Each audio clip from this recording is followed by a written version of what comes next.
जो आजकल की जनरेशन, खास करके आजकल की जनरेशन बहुत ही भाग-दौड़ में लगी हुई है, या लोगों का एक ही मकसद हो गया है कि हमें कितना पैसा कमाना है, या हमारी कितनी नेट वर्थ है, या कितनी वैल्यू है। तो वो चीज़ों के साथ-साथ ये चीज़ का ज्ञान होना भी बहुत ज़रूरी है। आधुनिक प्रोफेशनल्स के लिए पुरुषार्थ कैसे निर्णय लेने और प्राथमिकताएं सेट करने में मदद कर सकता है? क्योंकि आजकल हम देख रहे हैं लोग शायद एजुकेटेड हो रहे हैं लेकिन उनको चीजों की समझ नहीं है किस तरीके से करना है, तो समझ थोड़ी रोशनी इस चीज पे भी डाली है। कि कर्म फल मतलब फ्रूट्स ऑफ एक्शन बोलते हैं ना, हुँ। उसको आसान शब्दों में समझा दीजिए हमारे ऑडियंस को। कर्मफला से सीधा मतलब है कि हम ये कहते हैं कि आज हमने कोई भी जो काम किया है, उसका कोई ना कोई अ, हम एक्शन कर रहे हैं, उसका कोई ना कोई आउटकम आएगा। तो हम जिस तरीके से जो भी काम कर रहे हैं, उसका हमारे पास उसका रिजल्ट वापस घूम के आता है। मान लीजिए कि हम स्टूडेंट्स को पढ़ाने जाते हैं, तो हम एक तरीके से ये भी सोच सकते हैं कि ठीक है, ऐसे ही पढ़ा दो, इनको काम खत्म करो। एक सोचने का तरीका ये भी हो सकता है।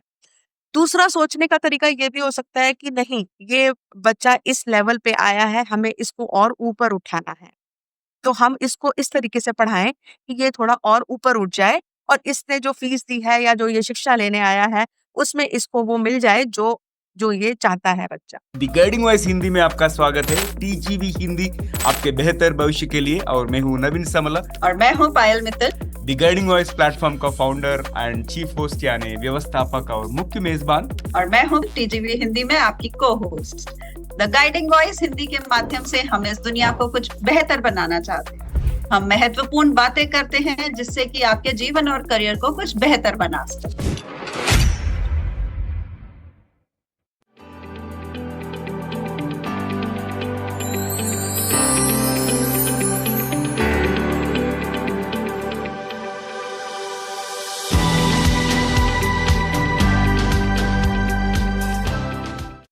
तो दोस्तों, आज टीजीवी हिंदी वर्चुअल स्टूडियो में हमारे साथ जुड़ी हुई है रागिनी सहाय जी। और Ragini ji, hearty welcome to TGV Hindi. कैसे हो आप? ठीक है, शुक्रिया, धन्यवाद। मैं ठीक हूँ। और रागिनी जी, मैं भी बहुत बढ़िया हूँ। हुँ। और हम शुरुआत करते हैं आपके जीवन और करियर से। आपका ब्रीफ इंट्रोडक्शन यानी एलिवेटर पिच शेयर कीजिए हमारे ऑडियंस के साथ। जी, बिल्कुल, जी, बिल्कुल। जी, मेरा पर्सनल लेवल पे पूछेंगे तो मेरा जन्म रांची में हुआ है, और मैं एक बहुत पढ़े-लिखे और समृद्ध परिवार से बिलॉन्ग करती हूँ। मेरे को पढ़ने का मौका बहुत दिया गया, या अपने करियर में ऊपर उठने का भी मौका बहुत दिया गया, क्योंकि परिवार में हमें उसी टाइप का माहौल मिला था। मैंने अपनी डॉक्टरेट की डिग्री दिल्ली यूनिवर्सिटी से ली है, सामाजिक शास्त्र या मानव शास्त्र कह लीजिए, उस सब्जेक्ट में मैंने अपनी डिग्री हासिल की है। काफ़ी लंबे समय का मेरा शोध का एक्सपीरियंस रहा है। तकरीबन 35 साल से ऊपर हो गए हैं मुझे शोध करते हुए, और पीएचडी करने के दौरान ही मैं अपने कहाँ पे मुझे जॉब के लिए अप्लाई करना चाहिए, या जो भी मेरे आगे करियर से रिलेटेड चीज़ें थी, वो शुरुआत हो गई थी। और 25 साल से भी ऊपर मैंने नौकरी करी। मैंने टीचिंग में भी काम किया, स्टूडेंट्स को under graduate, post graduate, research level के बच्चों को पढ़ाया। और मैंने एक जो कहते हैं कि सामाजिक शास्त्र के लोग एक एक्चुअल में जो सोसाइटी में काम कर सकते हैं, इम्प्लीमेंट कर सकते हैं, देख सकते हैं, उद्धार कर सकते हैं, उस टाइप के प्रोजेक्ट्स में भी बहुत काम किया, जो कि सभी प्रोजेक्ट मेरे अंतर्राष्ट्रीय लेवल के थे। तो मुझे बहुत एक्सपोज़र मिला। दिल्ली, सिर्फ़ दिल्ली तो नहीं, करीब-करीब इंडिया के बहुत सारे स्टेट्स में मैं ट्रैवल कर चुकी हूँ, बाहर भी ट्रैवल कर चुकी हूँ, और बहुत देश के बहुत डिस्ट्रिक्ट्स में, गाँव में जाके मैंने ग्राउंड लेवल की सिचुएशन भी देखी है। तो इस तरीके से करियर मेरा ऊपर उठा, और आज भी मैं शोध कार्य में लगी हुई हूँ, और मेरे ज़्यादा इंटरेस्ट जेंडर रिलेटेड स्टडीज़ में है। तो अब इस तरीके से मेरा करियर, पूरा एक सपोर्ट सिस्टम मुझे मिलता रहा, हुँ, हुँ। मेरा करियर ऊपर उठा। अच्छा, अच्छा। हुँ, एक्सीलेंट, बहुत शानदार क्राफ्ट किया आपने आपका करियर को और आपका एक्सपीरियंस तो बहुत है। हुँ। और रागिनी जी बताइए कि हमारे इस श्रोता इस एपिसोड को क्यों सुने या क्यों देखें और अपनी कीमती समय क्यों दें? देखिए, आज का जो हमारा एपिसोड का टॉपिक है पुरुषार्थ और कर्मा, ये एक हमारा बहुत डीपली हिंदू फिलॉसफी में रूटेड है। और अगर आप आज की दुनिया में देखें तो हर इंसान इतनी जल्दबाजी में या भागा-भागी की दुनिया में लगा हुआ है कि वो बहुत सारे अपने जो रूट्स हैं, जो फिलॉसफिकल प्रिंसिपल्स हैं, सिद्धांत हैं हमारे, उनसे बहुत दूर जा चुका है। और ये अगर उनको थोड़ी-सी उसकी ज्ञान मिले, तो लाइफ में वो बहुत तरीके के संतुलन को बना सकते हैं, बहुत तरीके के संतुलन। हुँ, हुँ। तो ऐसा अ, मतलब ऐसा तो है कि लोगों को ये बातें ऊपर-ऊपर से पता होती हैं, थोड़ा बहुत सभी को पता होती हैं। ऐसा नहीं है, घर में भी हम सबको ये इस तरीके की नॉलेज दी जाती है, स्कूल में, कॉलेज में, सब जगह हम ये सब कुछ ना कुछ सीखते हैं। लेकिन टाइम टू टाइम अगर हम इसको बार-बार लर्न करते रहेंगे और अपने जीवन में उतारते रहेंगे, तो हमारे जीवन में ज़्यादा सुख और शांति बनी रहेगी। जो आजकल की जनरेशन ख़ास करके आजकल की जनरेशन बहुत ही भाग-दौड़ में लगी हुई है या लोगों का एक ही मकसद हो गया है कि हमें कितना पैसा कमाना है या हमारी कितनी नेट वर्थ है या कितनी वैल्यू है। तो वो चीज़ों के साथ-साथ ये चीज़ का ज्ञान होना भी बहुत ज़रूरी है। Hello, I'm Steve Ahern, one of the judges of the Asia Podcast Awards. I'm interrupting this episode to let you know that you're listening to an award winning podcast. This podcast won its category in the 2024 Podcast Awards, so you know you're listening to quality. Enjoy your listening experience and congratulations to the team who created this award winning podcast for you. इसलिए मैं समझती हूँ कि excellent. इस तो type का learning होना चाहिए। आगे बताएँ। अच्छा। नहीं, ज़रूर आज तो दोस्तों आज पुरुषार्थ और कर्मा आज की ज़िंदगी के लिए प्राचीन ज्ञान, ये विषय के बारे में हम बात करने से पहले अपनी मेहमान रागिनी जी के दिमाग में चलिए थोड़ा गुदगुदी करेंगे। तो रागिनी जी हम थोड़ा क्रेज़ी क्वेश्चन्स पूछेंगे आपको और हुँ, आपके दिमाग में जो आता है आप उसे साझा करना चाहें, आप ज़्यादा मत सोचना, अगर तैयार है तो हम पहला रैपिड फायर राउंड शुरू करेंगे। ओके, ठीक है, बताएँ। ओके। ठीक है और मेरे तरफ से पहला सवाल ये कि धर्म या अर्थ आज के समय में किसे निभाना ज़्यादा मुश्किल है? धर्म, धर्म को। ओके हुँ, एंड आज का धर्मा हुँ। धर्मा ओके और आज का ऐसा कोई लीडर जो आपको पुरुषार्थ के सिद्धांतों को करीब लगता है? अ, Indira Nooyi, okay, spot on और दूसरा सवाल मेरे तरफ से इंस्टेंट कर्मा सच या सिर्फ मिथ?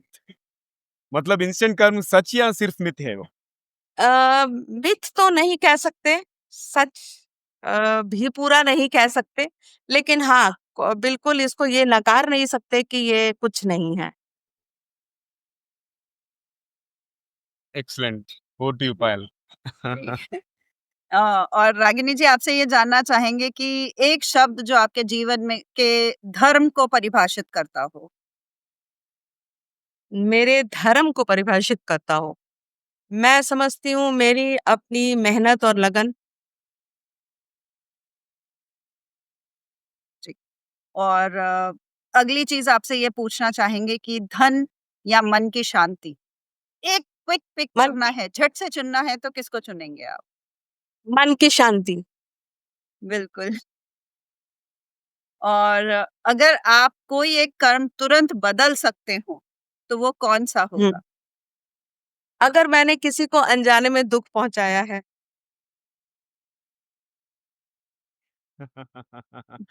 एक्सीलेंट, अनजाने में बहुत किसी को शानदार दुःख पहुँचाया है। हुँ, हुँ, हुँ और बहुत शानदार रिस्पॉन्सेस दिए आपने और रागिनी जी, हमारे इस सफ़र में जुड़ने के लिए बहुत-बहुत धन्यवाद। और आगे बढ़ते हैं हम hmm, mainstream questions. So hmm. Payal, over to you. ये तो रागिनी जी, हमारे सभी के जीवन में आप गाइडिंग वॉइस में आए हैं, तो हमारा जीवन का हर किसी का एक मार्गदर्शक होता है। तो जानना चाहेंगे कि आपका गाइडिंग वॉइस, आपका मार्गदर्शक स्वर कौन है आपके जीवन में? मार्गदर्शक स्वर मेरा या मार्गदर्शक जी, हाँ। मेरा guiding voice. Person, motivation, motivation या मोटिवेशन।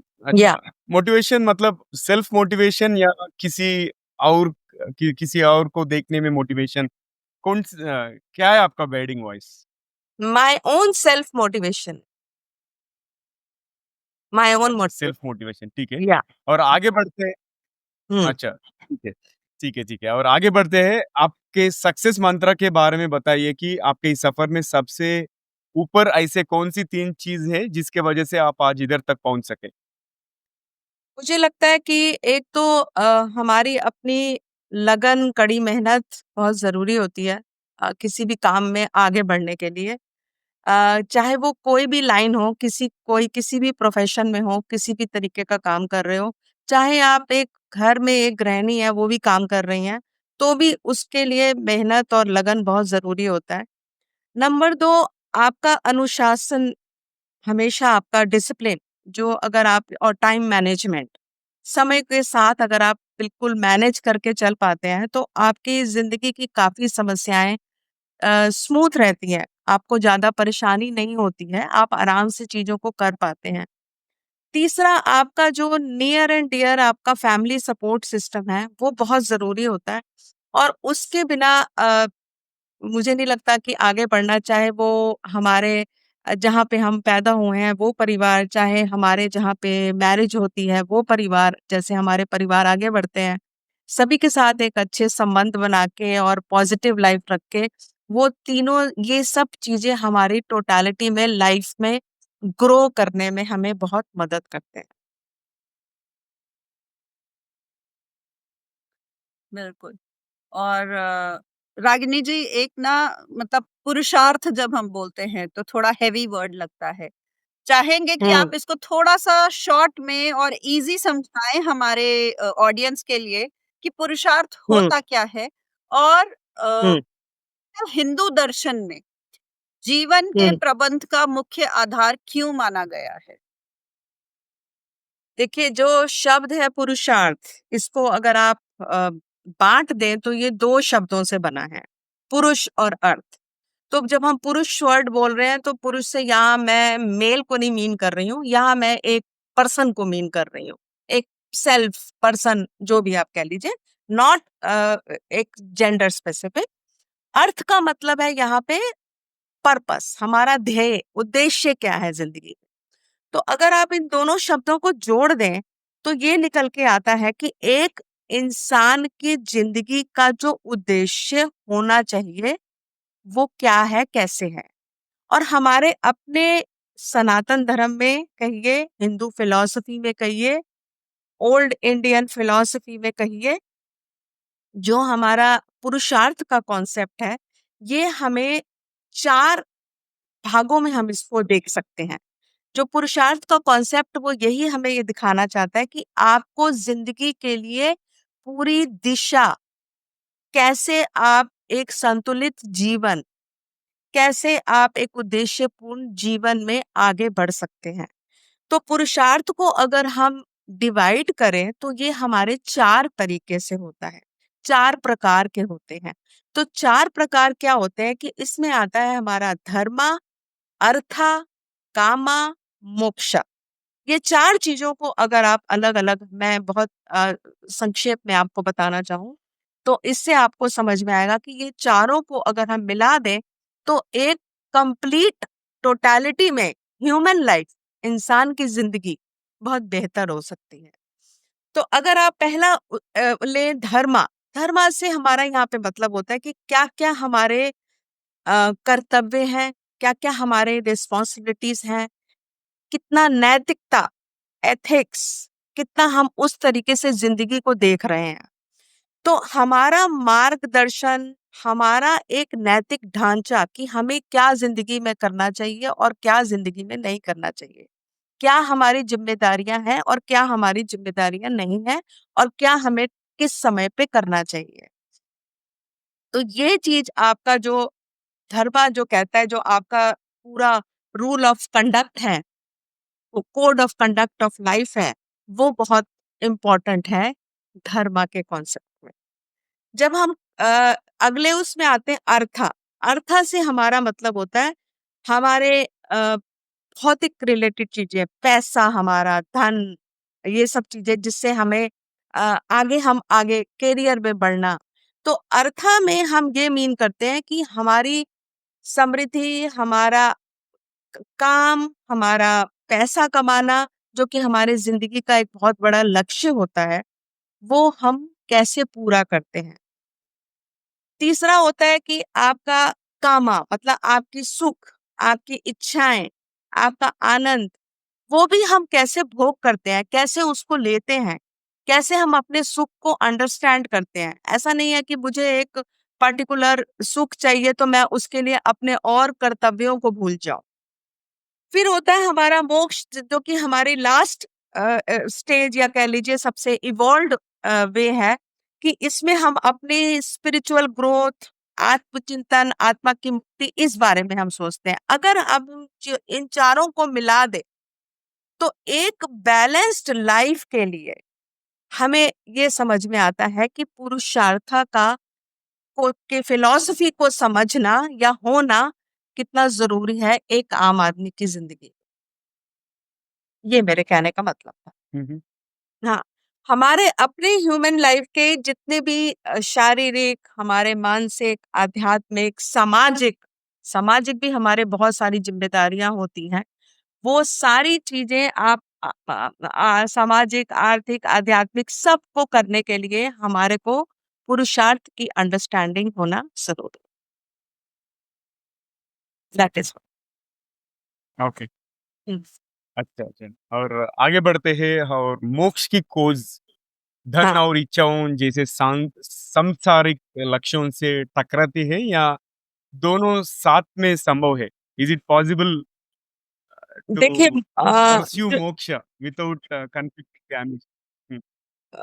जो अगर हम मोक्षा की बात करें तो वो आत्म मुक्ति, या यूं कह लीजिए कि जो सांसारिक महत्वाकांक्षाएं होती हैं, वो आपकी बाहरी दुनिया या सोसाइटी में क्या प्रतिष्ठा है, या पैसों से रिलेटेड है, या आपके जो आज की दुनिया में बहुत कहा जाता है कि शो ऑफ वाली जो वर्ड होती है, उस चीजों से बहुत रिलेटेड होती है हमारी अ, मोक्ष के कंट्रास्ट वाली दुनिया।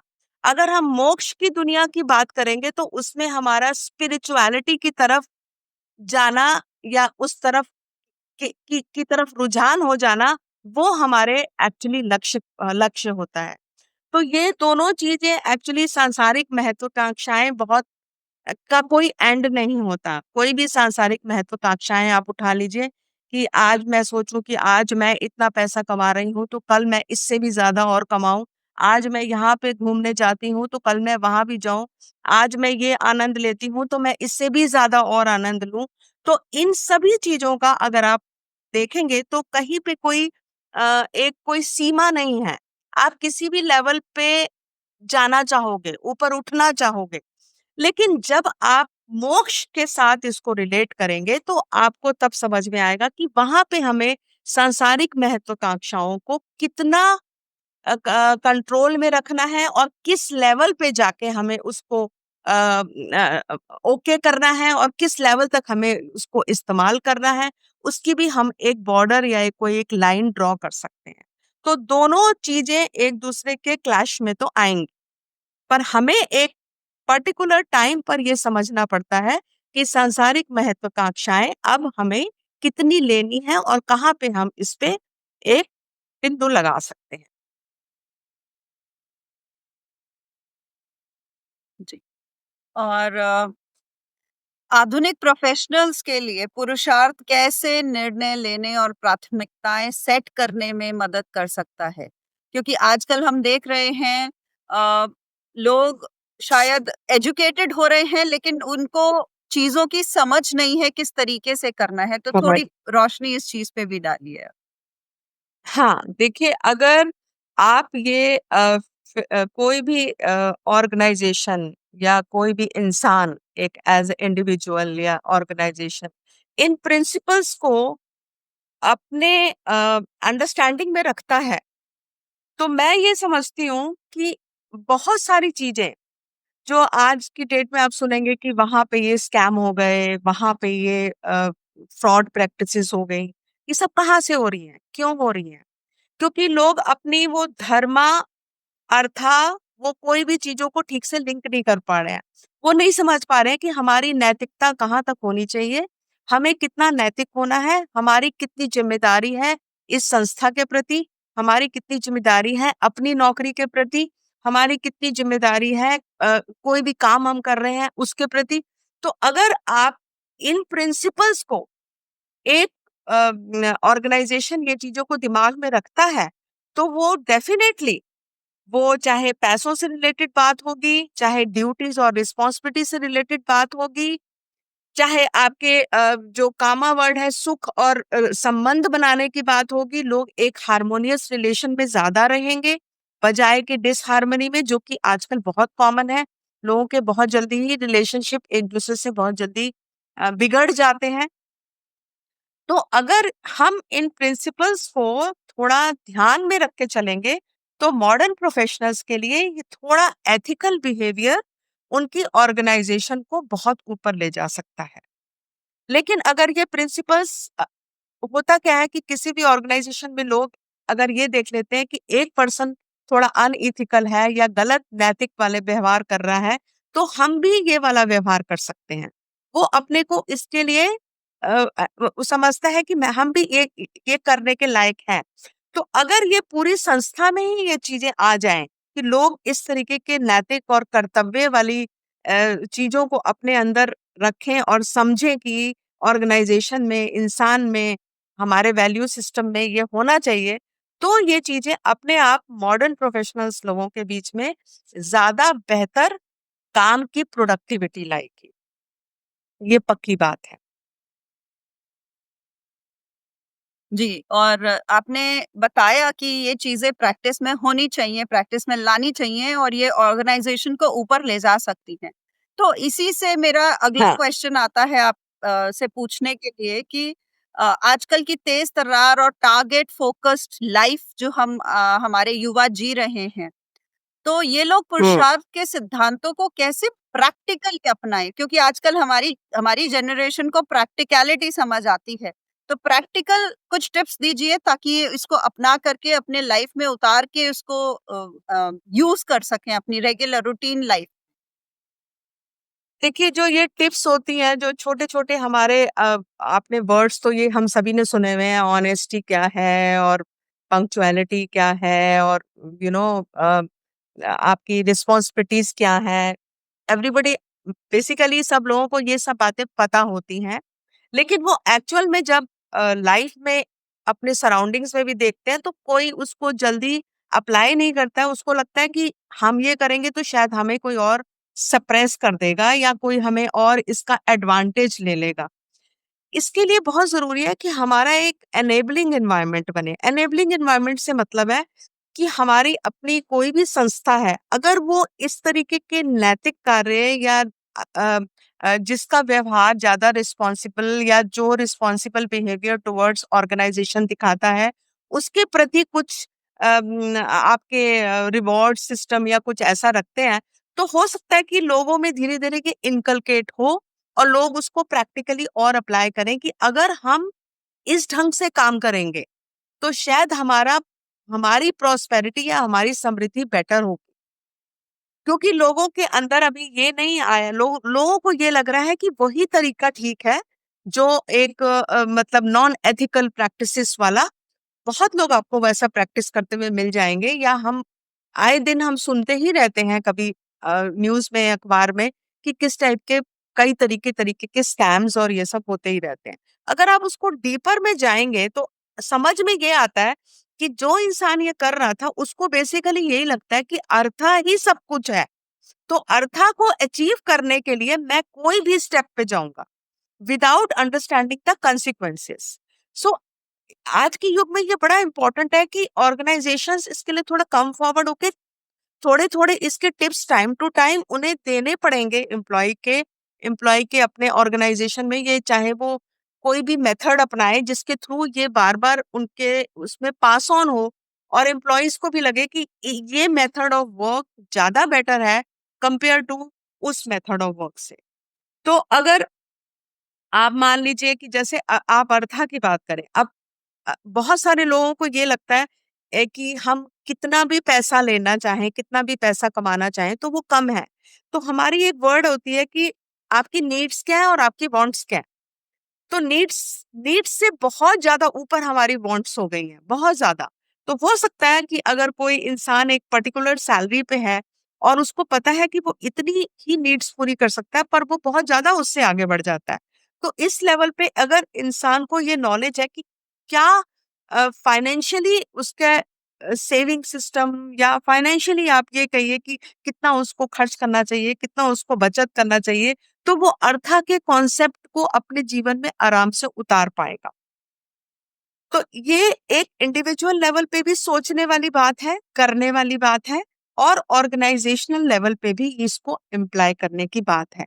बहुत से यंग पॉपुलेशन से जब मैंने बात की तो बहुत लोग ये बताते हैं कि जो भी ये एथिकल प्रिंसिपल, चाहे वो डाइवर्सिटी इंक्लूजन के हो, चाहे वो sexual harassment at work place हो, वो एक्चुअल में अप्लाई नहीं होते हैं संस्थाओं में। वो एक नाम के लिए रखे गए हैं लेकिन वो असल में अप्लाई नहीं होते हैं। तो जहाँ वो इंसान, जो भी मैनेजमेंट और जो भी टीम है, वो इन चीजों को इतना आसानी से एक बस नाम के लिए दिखाने के लिए इम्प्लीमेंट करते हैं पर एक्चुअल में नहीं कर रहे। पर अगर ये सब चीजें जो ऑर्गेनाइजेशन बेटर करती हो और उसको भी कहीं एक रिवॉर्ड सिस्टम उसके लिए हो कि कौन सी संस्था इन एथिकल प्रिंसिपल्स पे सबसे ऊपर है, तो ऑब्वियस बात है कि थोड़ा लोगों के अंदर एक एनवायरनमेंट क्रिएट होगा या उनके अंदर एक ये चैलेंज आएगा कि हमको भी उसी रूटीन पे जाना है, हमें भी उसी तरीके से आगे करना है। तो ये बड़ा जरूरी है कि आप कैसे संस्थाओं में, चाहे वो रिलेशनशिप को लेके कर लीजिए, senior junior, male female, superior, lower, कोई भी लेवल का पर्सन है, तो वहां पे एक हार्मोनियस रिलेशन भी अगर नहीं होती है तो लोग जो है काम की प्रोडक्टिविटी ठीक से नहीं होती। तो people have to think that positive relations जो है वो हमारे लिए बेटर है और हार्मनी बेटर है, तभी हम इसको आगे बढ़ा पाएंगे, संस्था को भी हम एक पॉजिटिवली और ज्यादा प्रोडक्टिव बना पाएंगे। हम्म।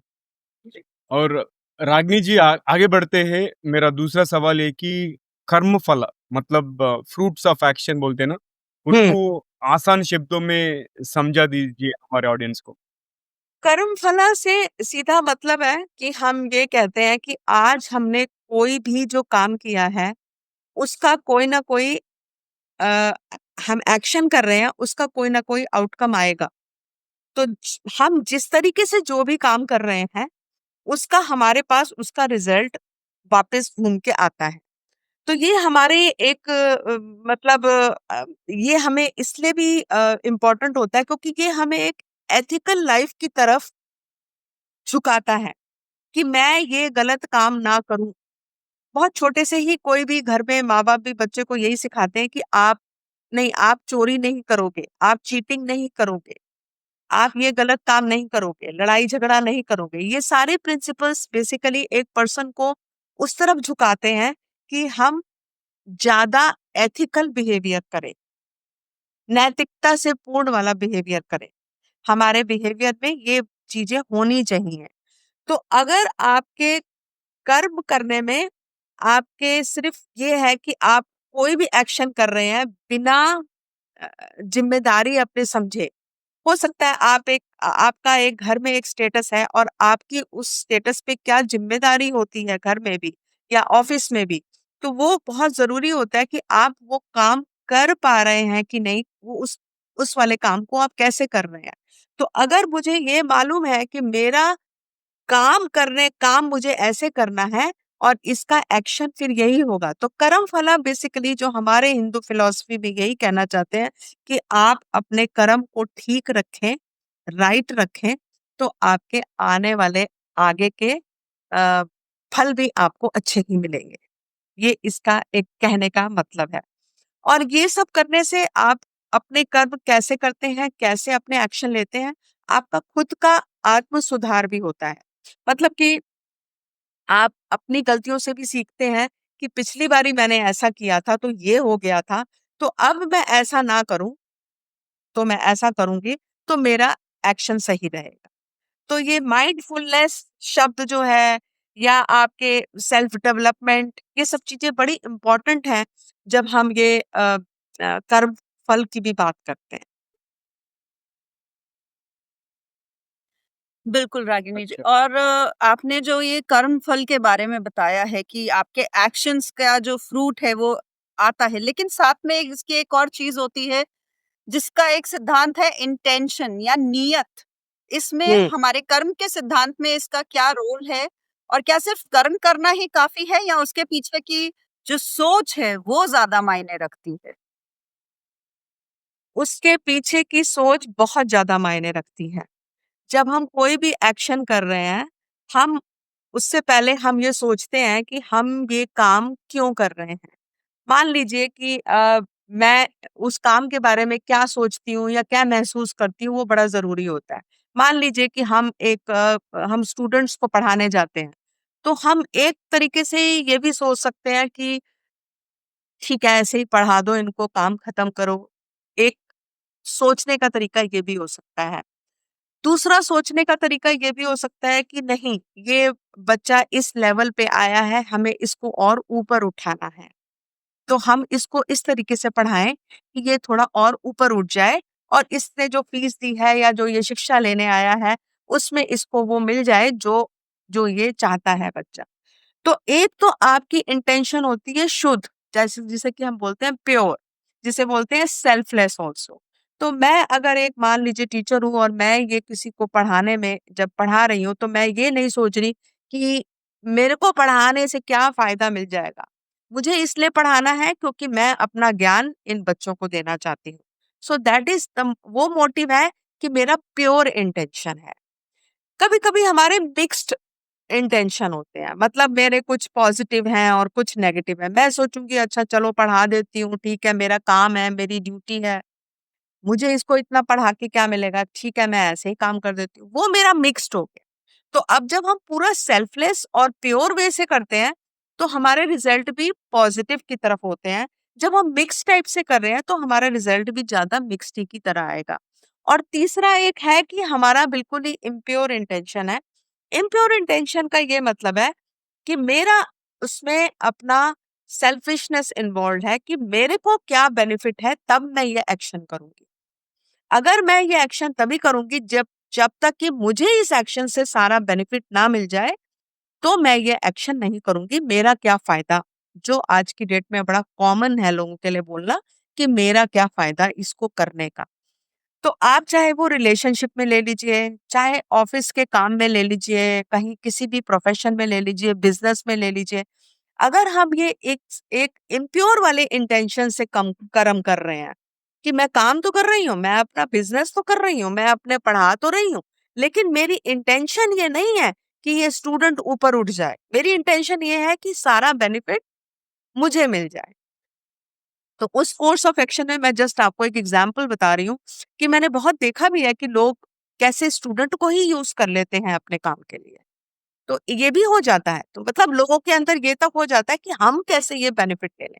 ये मैंने आपको एक टीचर स्टूडेंट का बताया, लेकिन ये हर जगह हर प्रोफेशन में आप इसको देख सकती हैं कि इस चीज में लोगों का झुकाव जो है, नियत जो है लोगों की, अधिकतर लोगों की नियत में आपको प्योरिटी नहीं दिखेगी, ज्यादातर आपको मिक्स्ड या इम्प्योरिटी दिखेगी। तो वो प्योरिटी पे आना, वो आपका बनेगा कि आपने एक सेल्फलेस वे में किया या आप पुरुषार्थ प्रिंसिपल्स को अप्लाई कर रहे हैं, आप मान रहे हैं कि ये आपका कर्तव्य है, क्योंकि देखिए वही प्रिंसिपल्स आपके घूम फिर के चारों तरफ आ जाते हैं। मैं काम करने जा रही हूँ तो मेरा कर्तव्य है, मुझे पैसा कमाना है, ये अर्था है, लेकिन मैं ये भी देख रही हूँ कि मुझे काम, मेरी क्या ज़िम्मेदारियाँ हैं, मैं कैसे काम को करूँ, तो ये सारी चीज़ें बड़ी कनेक्टेड हैं। तो कर्मा में अगर हमारी नियति में ये प्रॉब्लम है, तो नियति बहुत मैटर करती है कि हम क्या महसूस कर रहे हैं कोई एक्शन लेने से पहले, क्या फ़ील करते हैं हम उसके बारे में। सो ये इसका अर्थ है। अमेजिंग। और रागिनी जी, अब तक तो एक अद्भुत बातचीत रही है और हुँ, अब बस एपिसोड में कुछ मसाला ऐड करके थोड़ा स्पाइस अप करने का समय आ चुका है कि अच्छा। हम दूसरा रैपिड फायर राउंड खोलने का, अगर आप तैयार है तो हुँ, दूसरा रैपिड फायर राउंड खोलेंगे। हुँ, ठीक है, बताइए। ओके, मेरे तरफ से पहला सवाल, यदि हाँ, मेरे तरफ से पहला सवाल ये कि यदि आपके पास कहीं भी एक विशाल, मतलब एक जायगेंटिक बिलबोर्ड हो सकता है जिस पर कुछ भी हो, हुँ। तो वह क्या कहेगा? आप क्या लिखना चाहोगे वो बिलबोर्ड पर? मैं लिखना चाहूँगी save environment. Okay. Good one. और अगर आपको किसी सेलिब्रिटी के साथ में डेट करना हो तो वो कौन होगा और क्यों? अ, मैं बोलूँगी आमिर खान। मुझे उसके में बहुत डेप्थ लगती है, बहुत उसकी मूवीज़ भी बहुत अच्छी लगती हैं और ऐसा लगता है कि बहुत ही बैलेंस तरीके से उसका सारा काम दिखता है मुझे। So I really appreciate his acting and his work. Very nice और गुड लक आपको। और आगे थैंक बढ़ते यू। हैं। अगर आप एक दिन के लिए नियंता बन के ऐसा नियम बनाने का मौका मिले जिसे सभी को मानना होगा, तो आप क्या नियम बनाओगे आप? मैं ये नियम बनाऊँगी कि आप पानी को बिल्कुल बर्बाद ना करें। लोग बहुत पानी बर्बाद करते हैं। ये ग्लोबल क्राइसिस है और पानी को बिल्कुल बर्बाद ना करें। ये मतलब कि मैं आपसे बताती हूँ कि मैं अपने घर में हर मेंबर को या जो मेरे हेल्पर्स हैं उनको भी, सबको ही ये बात सिखाती हूँ कि ये मतलब मुझसे बर्दाश्त ही नहीं होता है कि इसको आप बर्बाद कर रहे हैं पानी को। ये है मेरे लिए। बिल्कुल। जी। और चलिए, बात करी आपने आमिर खान की, तो अब आप ये बताइए कि अगर आपको किसी फ़िल्म के रीमेक में हीरो या हीरोइन बनने का मौका मिले, तो आप कौन-सी फ़िल्म करना चाहेंगे? इसका आंसर देना बड़ा मुश्किल है क्योंकि मैं अपने आप को हीरोइन नहीं बना पाऊँगी। मुझे ऐसा लगता है कि मैं उस तरीके से अपने को पर्सीव ही नहीं कर सकती कि मैं हीरोइन हूँ। मतलब ये या मुझे ये पर्सीव करना मुश्किल हो रहा है, इसलिए मैं इस सवाल का जवाब ही नहीं ढूँढ पाई, नहीं सोच पाई कि क्या बताऊँ इसमें तो। नहीं तो हम चलिए हमारा चलिए एक अलग इसको प्रोफ़ेशन हम और लाइफ़। हाँ, हाँ इसको हम बताइए। ऐसे पूछते हैं कि अगर आप आपकी कोई एक एक फ़िल्म ऐसी जो एक होती है ना, कोई-कोई फ़िल्में हमारे दिल-दिमाग में रह जाती हैं, तो शायद हाँ, वो कोई एक दिल के करीब वाली फ़िल्म बताइए, चलिए वो बताइए फिर कि ऐसी कोई ऐसी फ़िल्म जो आपके दिल के बहुत करीब हो या आप उसे बार-बार देखना चाहते हो? अ, मुझे वो दंगल पिक्चर बहुत अच्छी लगी थी।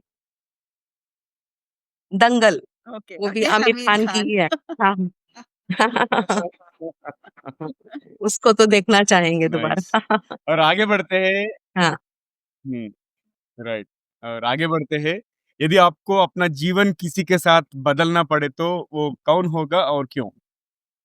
ये थोड़ा मुझे पर्सनल लग रहा है। मैं इसका जवाब शायद ना दे पाऊँ आपको।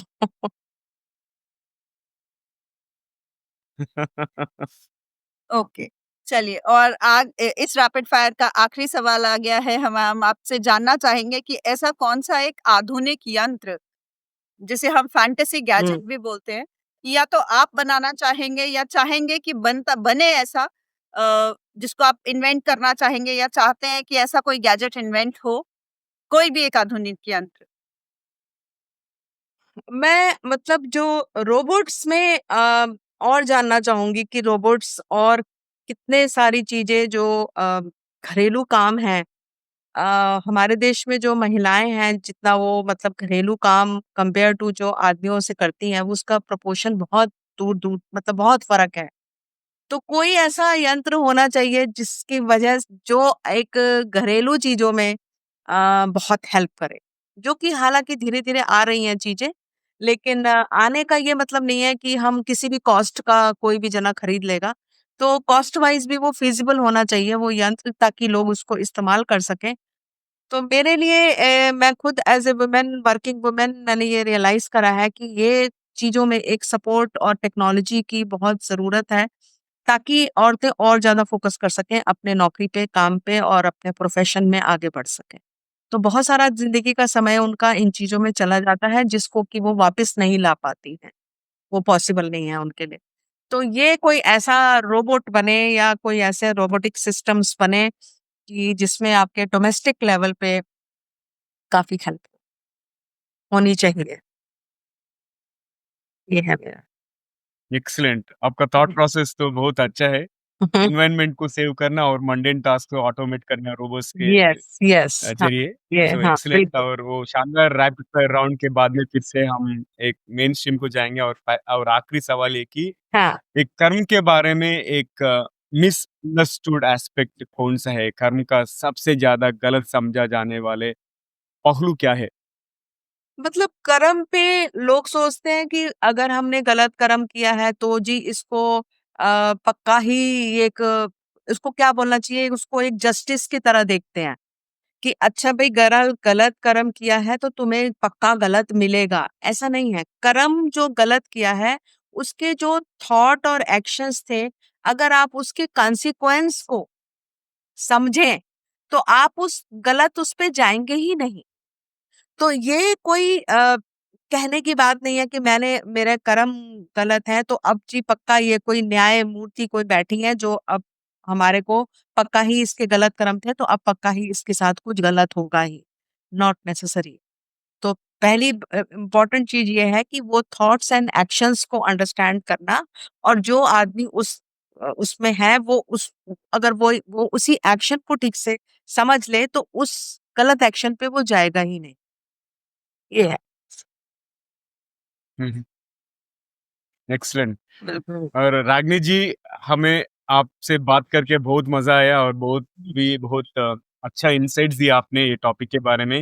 हुँ। और आपको टीजीवी हिंदी में इंटरव्यू एक्सपीरियंस कैसे लगे?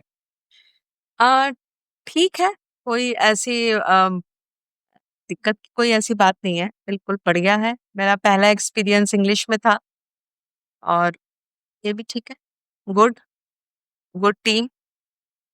बस ये है कि थोड़ा connectivity issue I don't know क्यों हो जाते हैं। वो हो जाते होंगे क्योंकि हर चीज़ ऑनलाइन इतनी आसान भी नहीं होती है। कभी-कभी हमारे लेवल पे भी हो सकता है, आपके लेवल पे भी हो सकता है। But still, it's a good way to have and speak about our thoughts and ideas on the topic that gives insights to, understanding to other people. तो श्योर, रागिनी थैंक यू। जी, I connect it to hmm. Same जिस चीज पे आज हमने बात करी है कि भले ही हम्म। कितनी भी मुश्किलें आए, लेकिन अगर आपकी इंटेंशंस अच्छी हो और आपके कर्म कंटिन्यूअस कंसिस्टेंट हो तो चीजें हम्म। वर्कआउट कर ही जाती हैं। चीजें वर्कआउट कर जाएंगी, जी। ये जरूरी है। ये अगर आम आदमी भी ये सोचना शुरू कर दे तो आज की जिंदगी में जो लोग बिना बात की परेशानियों में इतने जूझ रहे हैं, चाहे वो अपने बहुत करीबी रिश्तेदार हों, चाहे कुछ भी हो, या ऑफिस हो, या ऑफिस भी आपको रोज ही जाना है, वो एनवायरनमेंट भी आपके घर जैसा ही हो जाता है, आप रोज ही उन लोगों से मिलते हैं। तो वो हार्मोनियस लाइफ हो जाएगी और आपकी प्रोडक्टिविटी बढ़ जाएगी। नहीं तो आपकी प्रोडक्टिविटी कम है। अगर आप इन्हीं छोटे-छोटे इमोशंस में ही उलझे रहेंगे, तो आपके लिए काम करना बहुत मुश्किल हो जाएगा। तो ये जो शब्द आए हैं जैसे माइंडफुलनेस, अगर आप सोचें कि भई आप ध्यान से सोचें उस अपने थॉट्स और एक्शंस को, तो आपको समझ में आ जाएगा कि कहाँ पे आप गलत हैं और कहाँ पे दूसरा गलत है। Instead of giving quick reactions and fighting it out for no reasons. बिल्कुल। That's what. जी। तो दोस्तों ये है हमारा टीजीवी की श्रृंखला रागिनी जी के साथ, और आखिरी के भाग से पहले आप सभी लोगों से एक विनती है कि अगर आपने अभी तक टीजीवी हिंदी को सब्सक्राइब नहीं किया है तो जरूर कर लीजिए, और अगर आपको ये श्रृंखला पसंद आ रही है तो अपने 3 करीबी लोगों के साथ जरूर शेयर करिए, बिल्कुल भूलिएगा मत। शायद उन्हें भी इसमें से कुछ फायदा हो या उन्हें भी कोई टिप्पणी इसमें से पसंद आए। और आ गए हैं हम अपने ट्रिविया सेगमेंट पे आज के एपिसोड के। तो चलिए आज बात करते हैं कुछ सामान्य ज्ञान की। और सबसे पहला ट्रिविया आज का है कि अक्सर लोग सोचते हैं कि मोक्ष पाने के लिए घर-बार छोड़कर सन्यासी बनना पड़ता है। लेकिन असल में हिंदू दर्शन कहता है कि अगर हम सही तरीके से धर्म निभाएं, अपने कर्म अच्छे रखें और मन से चीजों के प्रति मोह कम करें, तो मोक्ष गृहस्थ जीवन में भी पाया जा सकता है। और दूसरा फैक्ट है कि ज्यादातर लोग मोक्ष को सिर्फ जन्म मृत्यु माने डेथ एंड लाइफ का साइकिल माना जाता है, जन्म मृत्यु के चक्र से मुक्ति मानते हैं। लेकिन असली मोक्ष ये होता है कि मैं और मेरा जैसी सोच से भी मुक्ति है। और मतलब जब इंसान ये समझता है कि वो इस पूरे ब्रह्मांड का ही हिस्सा है और सब एक ही चेतना से जुड़े हैं, तब असली मोक्ष होता है। तो दोस्तों ये था हमारा ट्रिविया और आप हमारा एपिसोड। आपको भी मोक्ष के बारे में कुछ और फैक्ट्स पता है तो हमें बता दीजिए। अगर आप ये एपिसोड को यूट्यूब में देख रहे हैं तो वहाँ पे कमेंट कर सकते हैं, नहीं तो सोशल मीडिया प्लेटफॉर्म या ऑडियो प्लेटफॉर्म पे भी कमेंट कर सकता है। तो आज के लिए यही पर समाप्त करते हैं, और दोस्तों टीजीवी हिंदी में ट्यून करने के लिए बहुत बहुत धन्यवाद। अगर आपको कोई प्रतिक्रिया यानी सजेशंस है, या अगर आप किसी को हमारे मेहमान करके बुलाना चाहे तो ज़रूर हमें ईमेल करें। हमारा ईमेल एड्रेस tgvhindi@gmail.com। और मैं हूँ नवीन सांवला, आपकी हमसफ़र। यही उम्मीद है कि हमारी ये कोशिश कई लोगों की ज़िंदगी में कुछ अमूल्य बातें पहुँचाए। तो अगले बार तक के लिए नमस्ते और धन्यवाद। तो दोस्तों सुनते रहिए, देखते रहिए टीजीवी हिंदी। टीजीवी हिंदी आपके बेहतर भविष्य के लिए। फिर से अगले एपिसोड में दूसरे मेहमान के साथ मिलेंगे। जब तक take care, love you all, bye bye, नमस्ते। नमस्ते। अच्छा।